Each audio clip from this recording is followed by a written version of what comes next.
अस्सलाम वालेकुम स्टूडेंट्स, कैसे हैं आप लोग? वालेकुम अस्सलाम मैम, अल्हम्दुलिल्लाह। वालेकुम अस्सलाम। जी, वो लास्ट टाइम हमने जीआईटी की ड्रग्स स्टार्ट की थी। उनमें से कोई इश्यू हो, कोई चीज़ आप लोगों को ना समझ में आई हुई हो तो पूछ लें।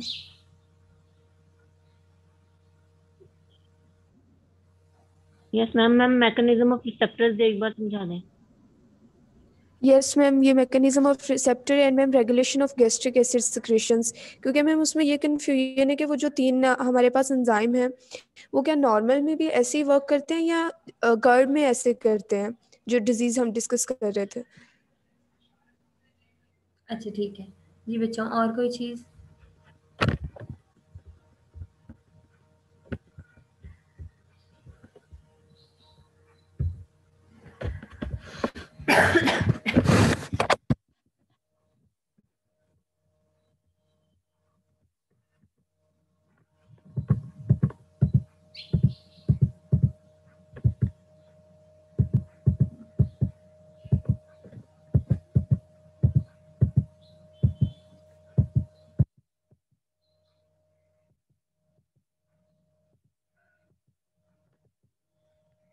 जी बच्चे, आप एसिटाइलकोलिन, हिस्टामीन और गैस्ट्रिन की बात कर रहे हैं?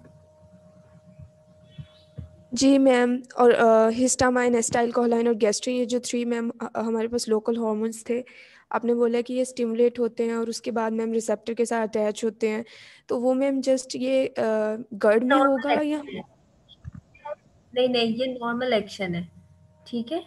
प्रोटॉन के रिलीज का ये नॉर्मल एक्शन है कि एसिटाइलकोलिन, हिस्टामीन और गैस्ट्रिन अपने अपने रिसेप्टर्स पर आकर अटैच होते हैं। ठीक है। Like we have seen in this diagram, histamine, gastrin and acetylcholine, ये तीनों अपने अपने रिसेप्टर्स पर आकर अटैच होते हैं। जब ये अटैच होते हैं तो सेल में से प्रोटॉन रिलीज होता है into the lumen, out of the cell चला जाता है, और पोटेशियम जो है वो ल्यूमेन में से सेल के अंदर आ जाता है। ठीक है।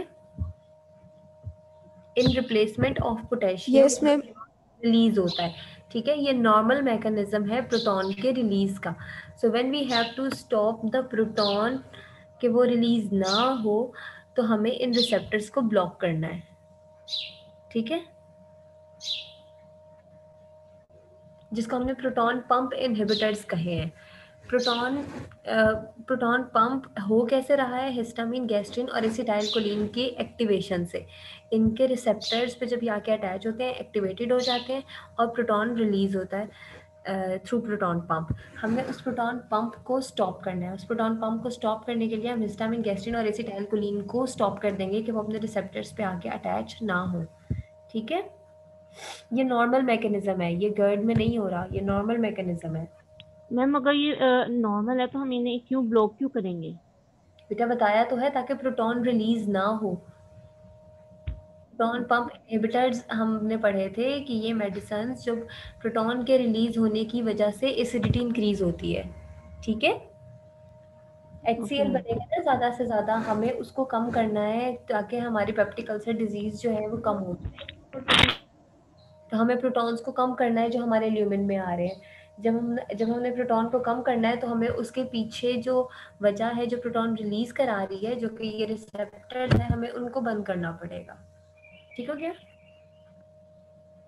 मैम अगेन कंफ्यूजन है कि अगर ये प्रोसीजर नॉर्मल है तो फिर हम इसको स्टॉप क्यों करेंगे? ये डिजीज में आ गया क्या ये प्रोसीजर मैम?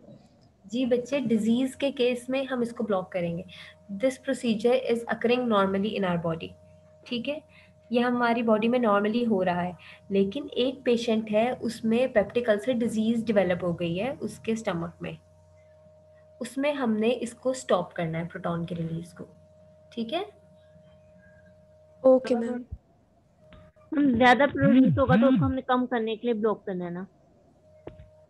जी बच्चे, एसिड पेप्टिक डिजीज के कॉज में ये रिलीज होने की वजह से अल्सर्स जो हैं वो प्रोग्रेस कर रहे हैं या डिजीज वर्सन हो रही है। हमने उस डिजीज की प्रोग्रेशन को रोकने के लिए प्रोटॉन्स को रोकना है। Okay ma'am, thank you. ठीक है, और ये हम इसीलिए for that time period use कर रहे हैं, सिर्फ ट्रीटमेंट ऑफ डिजीज़ के लिए। हम ये थ्रू आउट लाइफ नहीं दे रहे पेशेंट को कि हम उसके प्रोटॉन थ्रू आउट लाइफ के लिए हम उसके ख़त्म नहीं करा रहे, ठीक है। ये हम उसको फॉर दैट टाइम दे रहे हैं जब तक कि उसके जो स्टमक अल्सर्स हैं वो ठीक नहीं हो जाते। ठीक है बच्चों, समझ आ गई है? Yes ma'am. Yes ma'am, okay.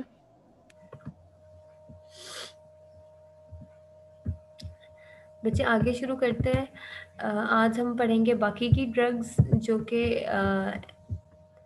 Emetics, anti emetics, diarrhoea में एंटी डायरियल, कॉन्स्टिपेशन के लिए और लेक्सेटिव्स जो हैं ये सारी ड्रग्स हैं, ये हम आज देखेंगे। एमेसिस क्या चीज़ है? नोज़िया या वॉमिटिंग जो भी इंड्यूस होती है उसकी क्या क्या रीजंस हो सकती हैं। कोई रिपल्सिव चीज़ देख ली उसकी वजह से, मोशन सिकनेस की वजह से, या फिर कोई टॉक्सिन इंजेस्ट कर लिया उसकी वजह से एमेसिस कॉज होती है। इसमें क्या क्या चीज़ें आ सकती हैं? मोशन सिकनेस में हम सबसे पहले बात करेंगे तो इसमें हमारे जो वेस्टिबुलर सिस्टम है उसमें डिफरेंसेस आते हैं, यानी कि हमारा बॉडी के बैलेंस में डिफरेंस आता है। स्पेसिफिकली ये तब होता है जब हम एक एल्टीट्यूड से दूसरी एल्टीट्यूड की तरफ जाते हैं, यानी कि अगर हम नॉर्दर्न एरियाज़ की तरफ जा रहे हैं, माउंटेन्स क्लाइंब कर रहे हैं, उस केस में आता है।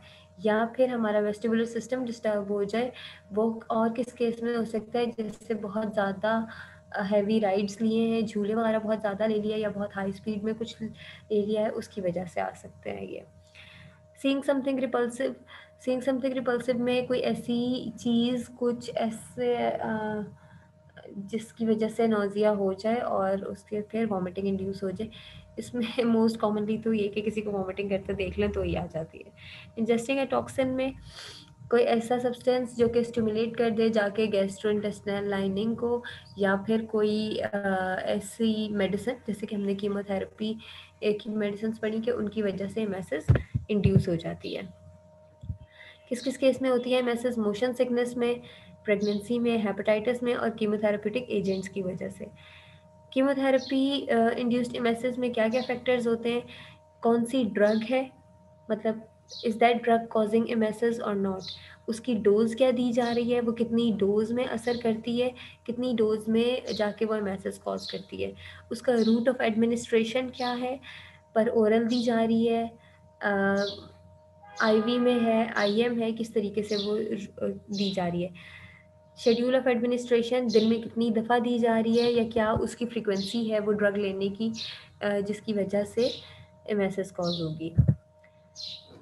एमेसिस जो है उसकी वजह से सिर्फ क्वालिटी ऑफ लाइफ इफेक्ट नहीं होती, बल्कि इंसान उस चीज़ के लिए ही रिपल्सिव हो जाता है जो कि उसको दी जा रही है। लाइक अगर एक बच्चे को आपने एक चीज़ दी है खाने के लिए और उसे पता है कि लास्ट टाइम जब मैंने ये खाया था तो मुझे पता है कि ये चीज़ कड़वी है, या या इस चीज़ से मुझे वॉमिटिंग आएगी, तो वो बच्चा वो चीज़ नहीं लेगा आपसे।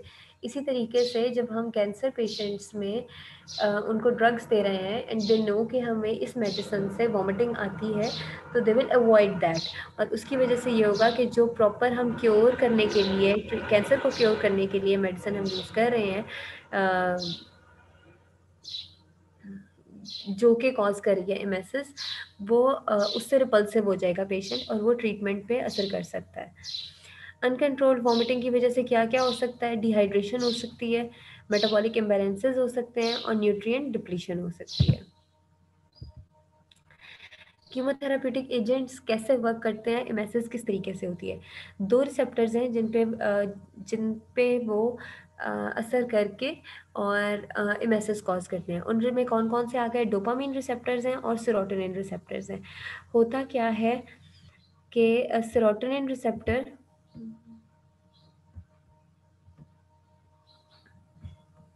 होता ये है कि सेरोटोनिन रिलीज होता है इंटेस्टाइन में फ्रॉम द एंटेरोक्रोमेफिन सेल्स।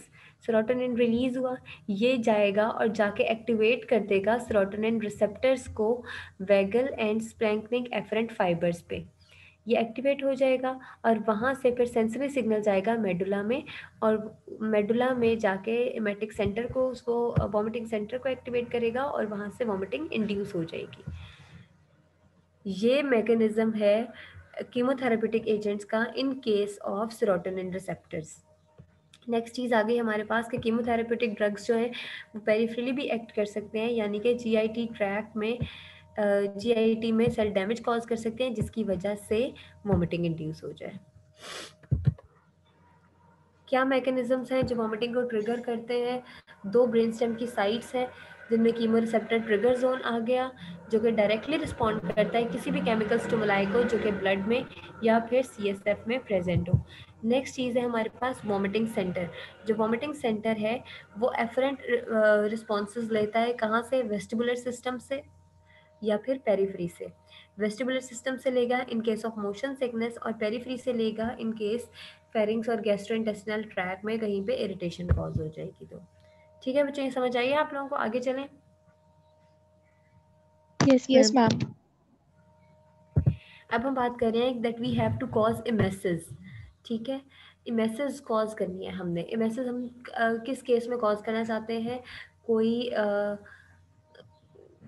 जहरीली चीज़ खा ली किसी पेशेंट ने, किसी ने कोई ऐसी ड्रग ले ली जो कि उसके लिए डेंजरस थी या इस किस्म की कोई चीज़, उस केस में हमें क्या करना है? इमेसिस उससे कॉज करवानी है ताकि वो उसके जीआईटी से फ्लश आउट हो जाए चीज़।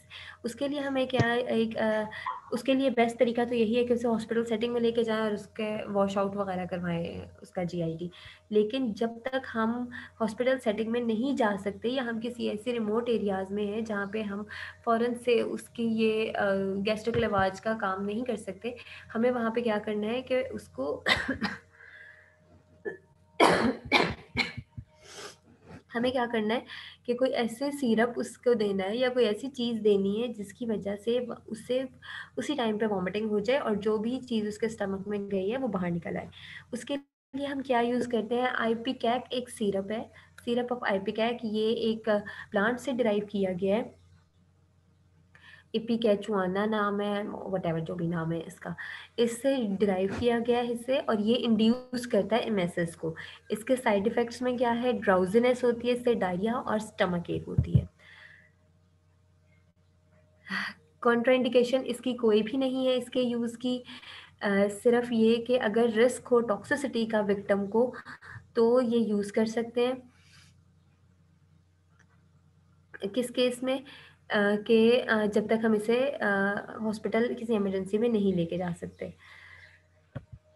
हाँ, ये हो सकता है कि जो चीज़ पेशेंट ने खाई है उसकी टॉक्सिसिटी इंक्रीज़ हो जाए, लेकिन इसके अलावा कोई अल्टरनेटिव थेरेपी नहीं है इतनी इफ़ेक्टिव जो कि इसकी जो भी टॉक्सिन लिया गया है बॉडी में उसकी एब्ज़ॉर्प्शन को कम कर सके। ठीक है? मैम जी बच्चे। मैम एक सेल्फ इंड्यूस वॉमिटिंग होती है बिंज ईटिंग के प्रोसेस में, लाइक जो साइकोलॉजिकल प्रॉब्लम होती है जिनको कि बहुत वेट गेन हो गया वो लोग ये करते हैं, तो वहां पर भी ये मेडिसिन यूज होती है या नहीं? नहीं बच्चे, वो तो खुद इंड्यूस करवाते हैं वॉमिटिंग अपने क्या लें थ्रोट में कुछ फिंगर्स वगैरह डाल के और इस तरीके से। ठीक है? Okay ma'am, thank you. Ma'am हम ये पेशेंट को कब तक ये हम कर सकते हैं प्रोसेस, जब पेशेंट कुछ टॉक्सिक चीज खा ले या उसके बाद?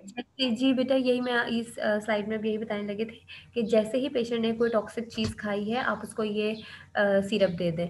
ठीक है? और फ़ौरन ही उसे हॉस्पिटल सेटिंग में ले जाएं। जब तक कि वो हॉस्पिटल जाएगा तब तक के लिए ये इफ़ेक्टिव है। ठीक है?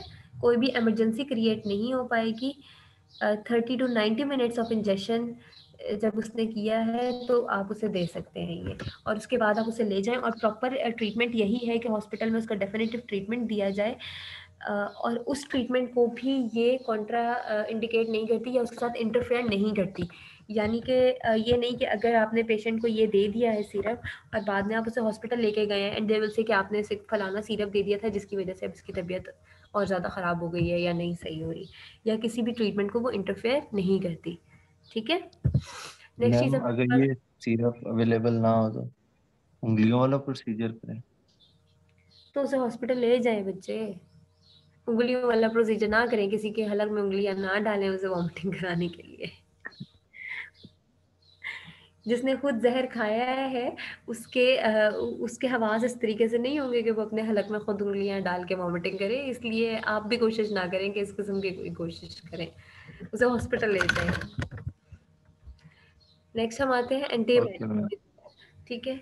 एंटीएमेटिक्स ड्रग कौन कौन सी है? Serotonin receptor blockers, dopamine receptors blockers, H1 receptor antagonists, muscarinic receptor antagonists, corticosteroids, cannabinoids and substance P neurokinin receptor blockers. बच्चों ये मैंने कोशिश की थी कि मैं ये इसको कंपाइल करती पूरे चार्ट को, लेकिन ये मैं आप लोगों को टास्क दे रही हूँ। आगे हम इनकी थोड़ी थोड़ी डिटेल पढ़ेंगे इन सारी ड्रग्स की, बहुत ज़्यादा नहीं। एडवर्स इफेक्ट्स पढ़ेंगे या ये कि ये कहाँ पे एक्ट करते हैं, सिर्फ ये चीज़ पढ़ेंगे, बहुत ज़्यादा डिटेल नहीं। तो आपने इसी चार्ट के आगे एक और कॉलम बनाना है और उसमें आपने वो डिटेल लिखनी है जो आगे वाली स्लाइड्स में इनके अकॉर्डिंगली आ रही है, ठीक है। लाइक अगर हम सेरोटोनिन रिसेप्टर ब्लॉकर्स की बात कर रहे हैं कि ऑन्डेंसिट्रॉन है, डोलेसिट्रॉन है, तो ये हम किसके साथ देंगे, कि ये हमने कॉर्टिकोस्टेरॉइड के साथ देना है या इसका साइड इफ़ेक्ट क्या है, वो चीज़ आपने आगे लिख लेनी है, ठीक है, ताकि आपके पास एक ही चार्ट में ये पूरी एंटीमेटिक्स का बन जाए। मुझे सबमिट नहीं कराना, आप लोग अपने पास लिख के रखें ताकि आप लोगों को याद करने में आसानी हो और वाइवा के टाइम पे भी मुश्किल ना हो। बहुत ज़रूरी नहीं है कि सारे नाम इन ड्रग्स के आप लोगों को याद हो, लेकिन मेन याद होना चाहिए। मतलब आपको ये पता होना चाहिए कि डोपामिन रिसेप्टर एंटागोनिस्ट कोई पूछे तो आप एक दो नाम ज़रूर प्रोड्यूस कर सको कि मिटोक्लोप्रामाइड है या ड्रोपेरिडोल है, ठीक है। ब्यूटाइरोफिनोन्स, ड्रोपेरिडोल और हेलोपेरिडोल की बात कर रहे हैं, वो क्या करते हैं, डोपामिन रिसेप्टर ब्लॉकर्स हैं। इनको किसके साथ इनको कब दिया जाता है, एंडोस्कोपी या सर्जरी में सिडेशन कॉज करने के लिए मोस्ट कॉमनली इसे दिया जाता है। और किसके साथ कॉम्बिनेशन में, ओपिएट्स के या फिर बेंजोडायजेपिन्स के कॉम्बिनेशन में दिया जाता है। बेंजोडायजेपिन्स क्या चीज़ है, इनकी एंटीमेटिक पोटेंसी जो है वो लो है अल्प्राजोलैम और लोरेज़ेपैम की। इनका जो बेनिफिशियल इफ़ेक्ट हमें अटेन होता है वो किस वजह से होता है, क्योंकि उनकी सेडेटिव और एंजियोलिटिक प्रॉपर्टीज़ है। Sedative, anxiolytic and amnesic properties.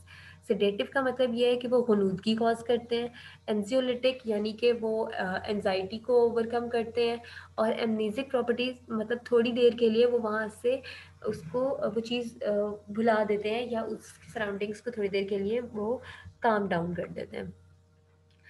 ये प्रॉपर्टीज़ जो है वो बेंजोडायजेपिन्स इस वजह से यूज़फुल हो जाती हैं एंटिसिपेटरी वोमिटिंग के केस में। Ma'am anti depressants. एंटीडिप्रेसेंट्स एंजियोलिटिक्स ही हो गए हैं बेटा। Okay ma'am. बेटा एंटी डिप्रेसेंट्स और चीज़ें हैं, हाँ जी, बेंजोडायजेपिन्स की जो हम बात कर रहे हैं वो बेसिकली एंटी डिप्रेसेंट्स हैं जो ये काम कर रही हैं।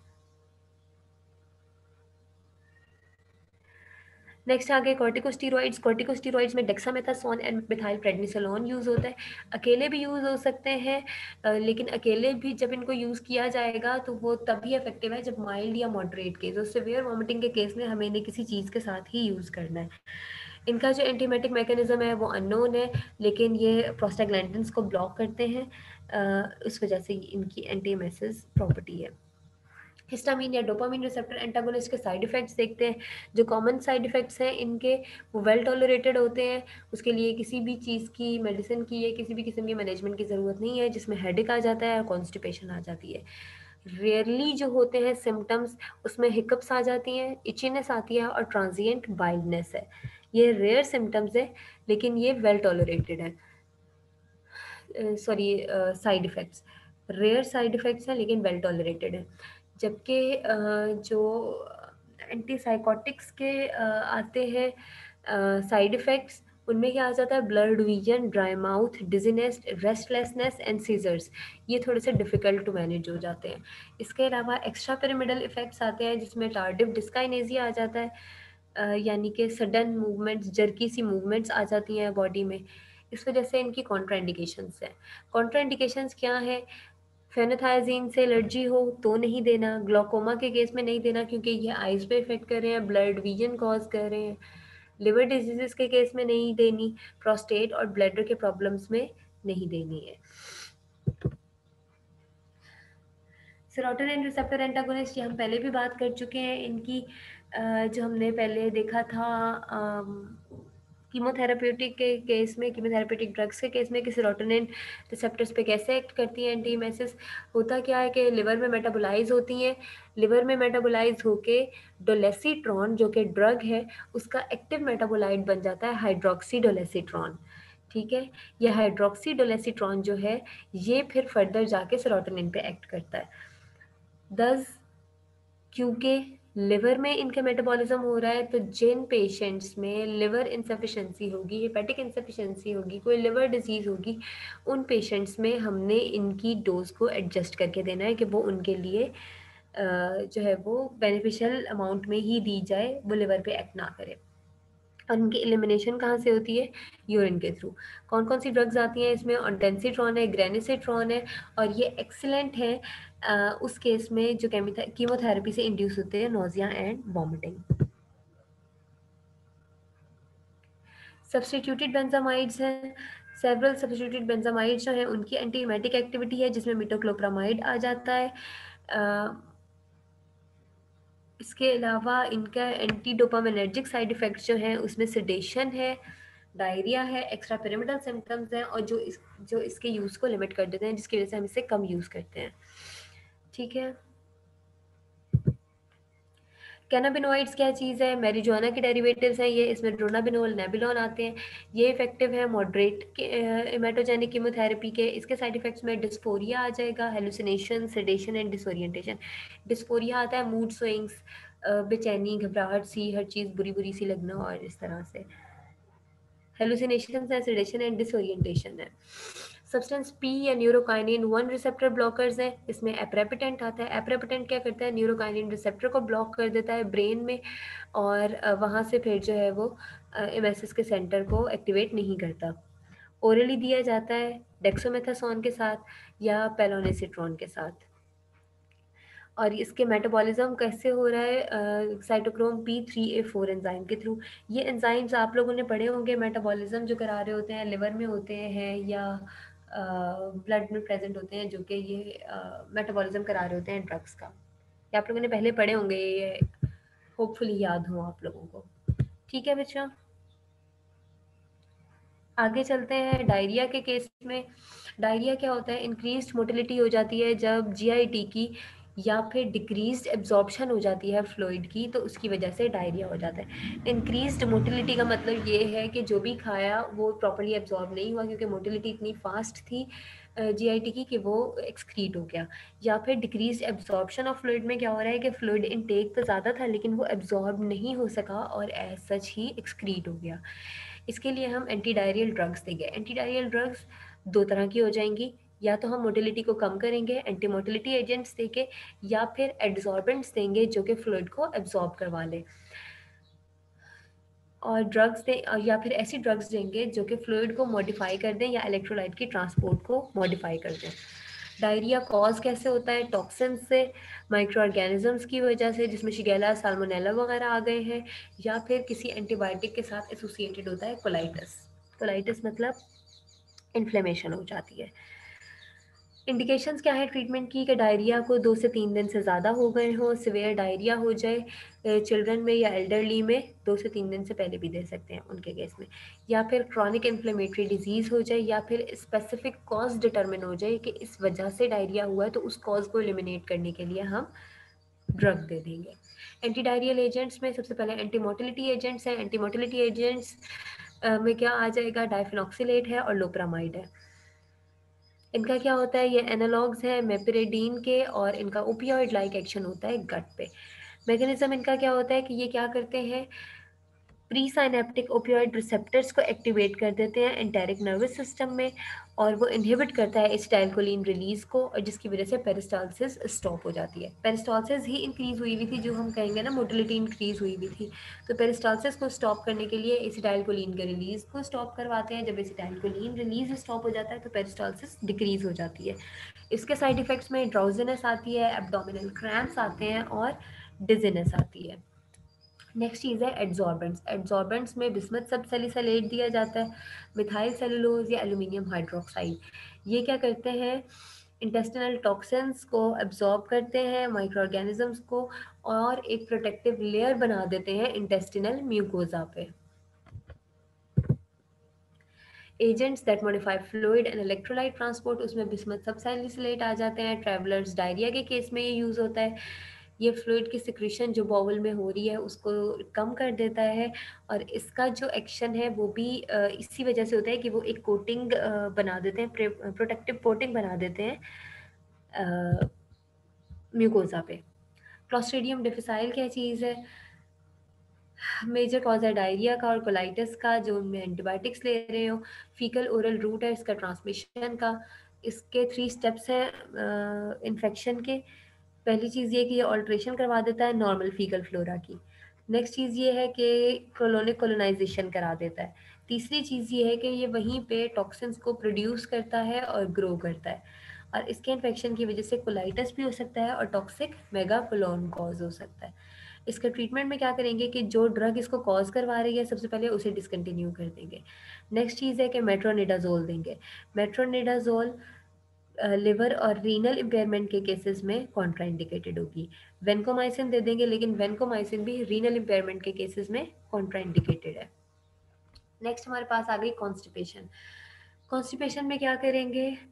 कॉन्स्टिपेशन को मोस्ट कॉमनली डाइटरी मॉडिफिकेशन से ट्रीट किया जाता है। अगर ऐसा ना हो तो फिर लेग्जेटिव्स दिए जाते हैं, लेकिन लेग्जेटिव्स के ज़्यादा यूज़ से, जिसे हम लेग्जेटिव एब्यूज़ कहेंगे, वो भी कॉन्स्टिपेशन कॉज करता है। वो किस तरीके से करता है वो आगे बताऊंगी आपको। इसके लिए थेरेपी क्या है? 4 चीज़ें इसके लिए दी जाती हैं: bulking agents, osmotic laxatives, stimulant drugs and stool softeners. ये क्या करेंगे? बल्किंग एजेंट्स हैं जो कि फाइबर इंक्रीज कर देंगे स्टूल्स का। स्टूल सॉफ्टनर्स हैं जो कि स्टूल्स को सॉफ्ट करेंगे, लुब्रिकेट करेंगे और इजी एक्सक्रीशन हो जाएगी। स्टिमुलेंट्स हैं जो कि पेरिस्टालसिस को इंक्रीज कराएंगे, मोटिलिटी इंक्रीज होगी, एक्सक्रीशन ज़्यादा हो जाएगी। ऑस्मोटिक लेग्जेटिव्स हैं, वो फ्लूइड कंटेंट इंक्रीज कर देंगे स्टूल्स का, जिसकी वजह से इजी रिमूवल हो जाएगा। बल्क लेग्जेटिव्स वो क्या करते हैं? बल्क वॉल्यूम बढ़ा देंगे स्टूल्स का, जिसकी वजह से क्या होगा? रिफ्लेक्स कॉन्ट्रैक्शन होगी, पेरिस्टालसिस इंक्रीज होगी, फॉरवर्ड मूव करेगा स्टूल। इसमें साइलियम आ जाती है, ब्रान आ जाती है और मिथाइल सेलुलोज आ जाती है। ये इनसॉल्युबल और नॉन एब्जॉर्बेबल होते हैं खुद से, इसी वजह से इनको with very much amount of water लेना चाहिए, विद लॉट्स ऑफ वाटर लेना चाहिए, वरना ये खुद भी वर्सन कर देंगे कॉन्स्टिपेशन को। नेक्स्ट आ गए ऑस्मोटिक लेग्जेटिव्स, सलाइन और ऑस्मोटिक लेग्जेटिव्स। ये इफेक्टिव होते हैं 1 से 3 घंटे के लिए।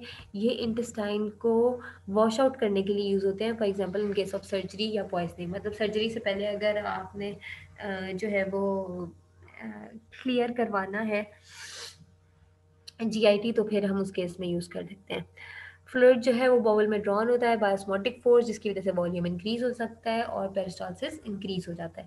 नॉन डाइजेस्टिबल शुगर्स और अल्कोहल्स होती हैं लैक्टुलोज, बैक्टीरिया इनको ब्रेक डाउन करता है into acetic and lactic acid, जो फिर ऑस्मोटिक इफेक्ट कॉज करती हैं। इनमें कौन कौन से आ जाते हैं? मिल्क ऑफ मैग्नीशिया है, एप्सम सॉल्ट है, ग्लोबर्ट सॉल्ट है, सोडियम फॉस्फेट्स है, सोडियम सिट्रेट है और पॉलीइथाइलीन ग्लाइकोल है। ज़रूरी नहीं है कि सारे सारे नाम याद हो, लेकिन एक दो एग्जांपल एटलीस्ट आप लोगों को ज़रूर याद होनी चाहिए इनकी।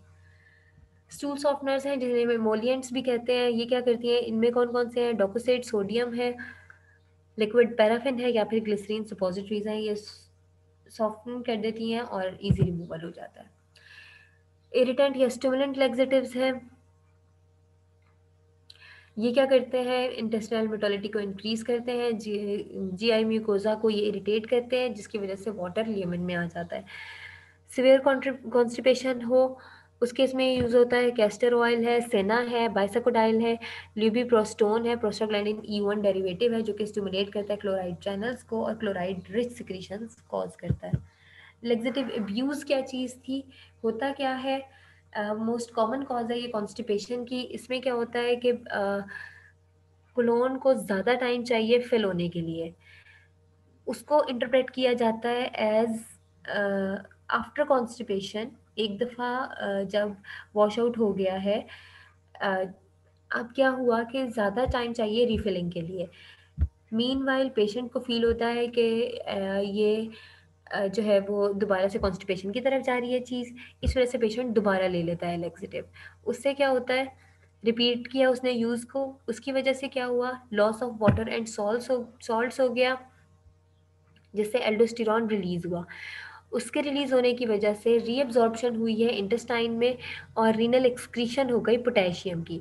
पोटेशियम के ज़्यादा लॉस होने की वजह से हाइपोकैलीमिया हो गया, जो कि पेरिस्टालसिस को रिड्यूस कर देता है। पेरिस्टालसिस रिड्यूस होने की वजह से अगेन कॉन्स्टिपेशन हो जाती है और फिर रिपीटेड यूज़ आ जाता है लेग्जेटिव्स का, जिसको हम लेग्जेटिव एब्यूज़ कहते हैं कि वो बार बार पेशेंट यूज़ किए जाता है। ठीक है। जी बच्चों, जीआईटी की ड्रग्स यहीं तक थी। ये सारी हमने गैस्ट्रोइंटेस्टाइनल ड्रग्स कवर कर ली हैं। ये आप लोग साथ साथ ज़रूर पढ़ें ताकि हम कैचअप करते रहें, पीछे से हमारा मिस ना होता जाए। नेक्स्ट लेक्चर से हम इंशाल्लाह एंडो स्टार्ट करेंगे और वो सारी ड्रग्स पढ़ेंगे हम। अस्सलाम वालेकुम मैम। जी बच्चे, वालेकुम अस्सलाम। मैम आपसे पूछना था कि मतलब जो हमारे ड्रग्स हैं इनमें मतलब हमारे 5 है 6 मतलब उनके नाम लिखे हुए हैं, हम मैक्सिमम 2 से 3 भी कर सकते हैं जो हमें इजीली याद हो जाए। जी बच्चे, बस आप लोग को 1-2 नाम ज़रूर आने चाहिए। ये नहीं कि बिल्कुल ही ना आते हो, लेकिन 1-2 नाम आने चाहिए। ये नहीं कह रही कि 6-7 या 10-12 नाम सारे आपको याद होने चाहिए। लेकिन जहाँ पे क्लासिफ़िकेशन है, वो क्लासिफ़िकेशन पूरी आपको याद होनी चाहिए। अगर आपसे पूछा है कि एंटीएमेटिक्स की कौन-कौन सी क्लासिफ़िकेशन है, तो उसमें आपने सारी बतानी है। Serotonin receptor blocker, dopamine receptor blocker, H1 receptor blocker, anti muscarinics, ये आपने फिर सारी क्लासिफ़िकेशन बतानी है, ठीक है? फर्दर उनमें से आगे ड्रग्स के जो नाम है, वो आप स्किप कर सकते हैं। 1-1, 2-2। Okay ma'am.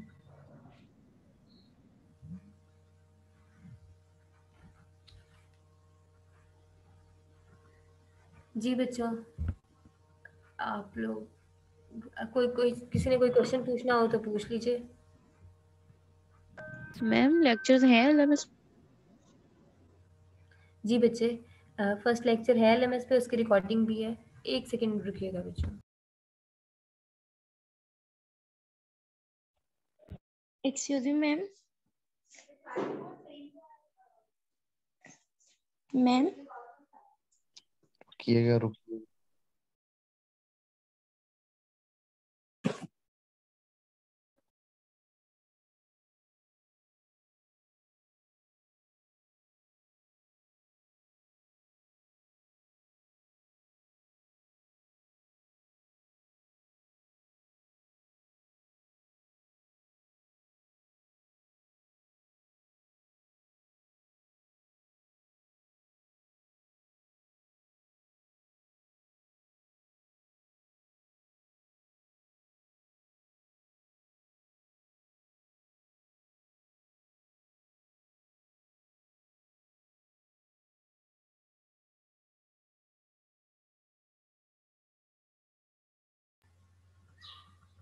जी बच्चों,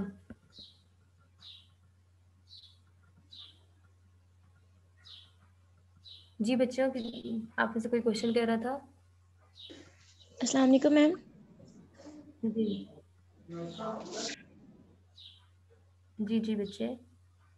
मैम वो ना आपकी रिकॉर्डिंग जब खोलते हैं ना तो इंटरनेट हो तो तब भी खुलती है। आप ऐसे कर दीजिएगा कि उसके डाउनलोड का ऑप्शन कर दीजिएगा, फिर हम जब मर्जी सुन सकते हैं, जब नेट ना भी हो डाउनलोड करके। आप अपने पास उसे डाउनलोड कर लेना, मैंने ऑप्शन नहीं देनी डाउनलोड की, आप उसको कर लें डाउनलोड।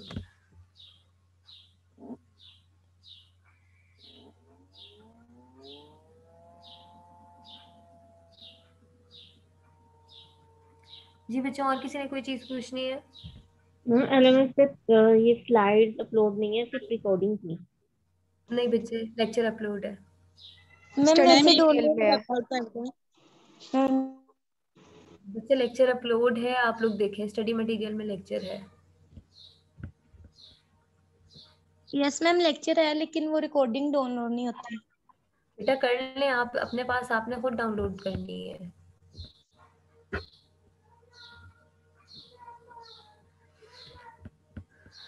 जी बच्चों, आप लोग लीव कर सकते हैं। अटेंडेंस में यहीं से जनरेट कर लूँगी, ठीक है? आप लोग लीव कर सकते हैं। अल्लाह हाफिज़। अल्लाह हाफिज़।